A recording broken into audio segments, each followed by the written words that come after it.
Гишүүний хууль санаачлагчийн тайлбарыг сонслоо. Зарчмын хувьд бас болохгүй юм байхгүй гэж бодож байна. Гэхдээ одоо бид нар аюулгүй байдал гадаад бодлогын байнгын орооноос тусгай хяналтын дэд хорооны чиг үүрэг бүхий хоёр одоо агентлагийн эрхлэх асуудлыг хууль зүйн байнгын ороонд авчирж байгаа юм байна. Хуулийн төслөөр. Тэгээ та сая тайлбартай хэллээ. Тусгай хяналтын чиг үүрэг хяналтын хороо ерөнхийдөө нэг төсөв хэлцгүүгээр л асуудлыг ярьдаг. Үндсэндээ хяналтын чиг үүрэг бол одоо бараг үндсэндээ байхгүйтэй адил болсон гэж хэлж. Тэр энэ тусгай хяналтын дэд хороо өнгөрсөн хугацаанд хэрхэн яаж ажилласан, юу хийсэн, энийг бас одоо практик хэрэгцээ шаардлагын үүднээс хууль санаачлагч нар ярилцсан уу, танилцсан уу, мэдээлэл авсан уу, тусгай хяналтын дэд хороо тэнд юу хийж байна? Хүний эрх чөлөө, ял эдлүүлэх үйл ажиллагаа, хууль сахиулах үйл ажиллагаа энэ чиглэлээр одоо тэнд нь хяналт тавьж гэнэ үү? Энд чинь одоо аюулгүй байдал гадаад бодлогын байнгын орооныхаа эрх асуудлын хүрээнд ч байсан, хууль зүйн байнгын ороонд ч ирсэн гэсэн тэртээ дэргөө хаалттай хуралдаал явна асуудал. Нэх олон нийтэд одоо тэндээс авчраад хууль зүйн байнгын ороонд асуудал тавилаа гэхэд үйл ажиллагаа нэг ил тод нээлттэй байгаад их боломжгүй. Яагаад тэгэхээр дандаа нууц ажиллагаанууд энд яригдах учраас хууль зүйн байнгын орооны аюулгүй байдлын байнгын орооны хэдэн гишүүдийн хүрээнд яригддаг байсан бол одоо хууль зүйн байнгын орооны хэдэн гишүүдийн хүрээнд л яригдах асуудал болох нь. Тэр өнгөрсөн хугацаанд аюулгүй байдал байнгын орооны эрхлэх асуудлын хүрээнээс хяналт одоо тусгай хяналтын дэд хорооны тайлан тавиулсан уу, сонссон уу? Энэ талаар мэдээлэл байна уу? Хэрхэн яаж ажилласан? Улсын их хурл хяналт шалгалтынхаа чиг үүргийг энд одоо хэрхэн яаж тавьсан гэдэг ийм одоо нэг асуудлыг та бүхэн тодруулж өгнө. Нөгөө талаар одоо аюулгүй байдлын байнгын хороо чи өөрөө юу гэж үзэж байгаа юм? Энэ асуудал дээр юу гэж үзэж байгаа юм? Улсын их хурлын тухай хуулийн 27-гийн 4 дээр үндсэндээ энэ чинь шинэ байнгын дэд хороо байгуулах гэж байна. Хууль зүйн байнгын хорооны дэргэд манай хууль зүйн байнгын хорооны дэргэд хүний эрхийн дэд хороо л гэж хороо байгаа. Одоо бичигдсэн хуулийн дээр. Тэгээд цаашдаа хүний эрхийн дэд хорооны ард дээр хууль сахиулах чиглэл хяналтын дэд хороо гэж орж ирэх нь л дээ. Тэгэхээр дэд шинэ хороо байгуулагдах нь шүү дээ. Тэгэхээр аюулгүй байдал байнгын хорооноос нь саналыг авсан юм уу? Албан ёсоор ярилцсан юм уу? Үндсэндээ баг бид нар дээрэмдэх чинь шүү дээ. Хууль зүйн байнгын хороо шууд өгөх гэж байна. Энэ тал дээр та одоо бас аюулгүй байдлын байнгын ороонд дарах чинь хэн блээ дээ? Тэмүүлэн дарга байгаа юу? Тэмүүлэн дарга мэдж байгаа юу?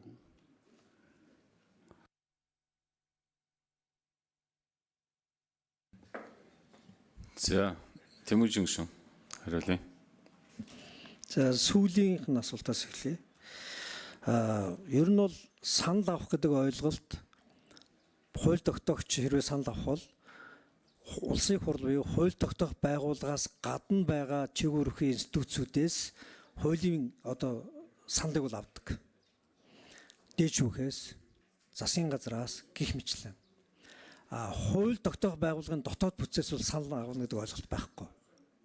Яагаад бол хууль тогтоох байгууллагч өөрөө байнгын ороод болон нэгдсэн чуулганд хуваагддаг учраас тэд өөрсдөө конофоро саналаараа улсын их хурлын гишүүд дэмжиггүйгээ илэрхийлээд асуудлаа шийддэг. Үндсэн хуулийн дээр маш тодорхой заасан байна. Монголын улсын их хурл 126 гишүүнээс бүрднэ. 126 гишүүн ажлаа явуулахдаа нэгдсэн чуулган болон байнгын ороод хуваагдана. Энэ зохион байгуулалт хэлбэр болохоос биш нөгөө бүр ихтэй статустай субъект биш байхгүй юу?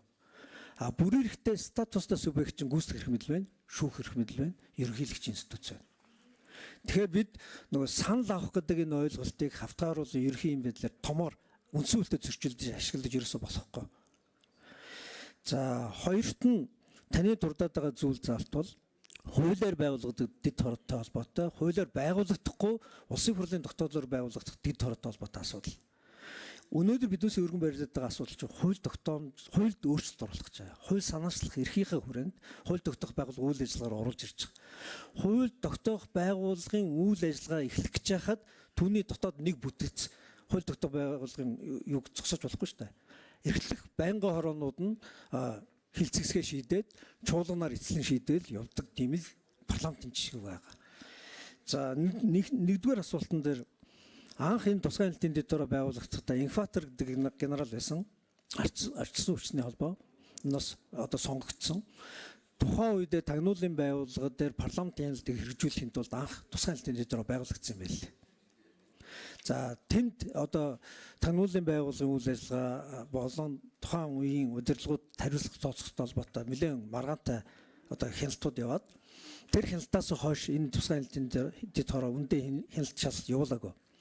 Яагаад явуулаагүй гэхээр энэ тусгай хяналтын дэд хороо хэрхэн яаж ажиллах тухай дүрм журам гараагүй. За бусад улс орнуудад ингээ харьцуулаа харахад байнгын хороод өөрсдөө яаж ажиллах дүрмээ дэд хороод өөрсдөө яаж ажиллах дүрмээ одоо баталж болдог ч гэсэн тусгай хяналтын дэд хороог нь парламент нөр баталж өгд юм бэл. Парламент нь тусгай хяналтаа яаж хэрэгжүүлэх юм, ямар журмаар явах юм, ямар зарчмууд баримтлах юм гэдгээ парламент нөр баталж өгөөд тэр баталсан дүрм журмын дагуу тэр тусгай хяналт нь хэрэгждэг юм бэл. Монгол улсад энэ ерөөсөө хэрэгжихгүй, хийгдээгүй. Тийм учраас огт дүрм журмгүй байгаа. Огт дүрм журмгүй байгаа учраас ажилдаггүй үндсэндээ. За тусгай хяналтын дэд хорооны өмнөх даргууд та бүхэн бүгдээрээ мэдчихэж байгаа. Сүү бол даргуулсан. Тэрний өмнө бас гээд ингээ явхаар ер нь бол зөвхөн практикаараа шүү.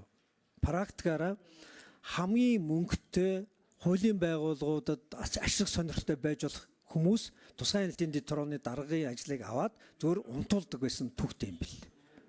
Тийм учраас бид энэ одоо тусгай хяналтын чиглэлийг яагаад манад хэрэгжээгүй гэдэг бол нөгөө нийтийн ашиг сонирхол ард түмний төлөөллөлийн хувьд парламент хууль тогтоох байгууллагын хувьд яаж ажиллах вэ гэхээс илүүтэйгээр энэ тусгай хяналтын дэд хороогоор дамжуулаад хуулийн байгууллагуудтай хэн хэлхээ холбоотой байхаа гэдэг зарчим ажилласан учраас энэ тусгай хяналтын дэд хороо мухар олгоо шиг ажиллагааг болцсон юм байна. Тэгэхээр одоо бид бол тусгай хяналтын дэд хороонуудаа ингээд шийдлээ гэхэд хаана байсан ч гэсэн энэ тусгай хяналтын дэд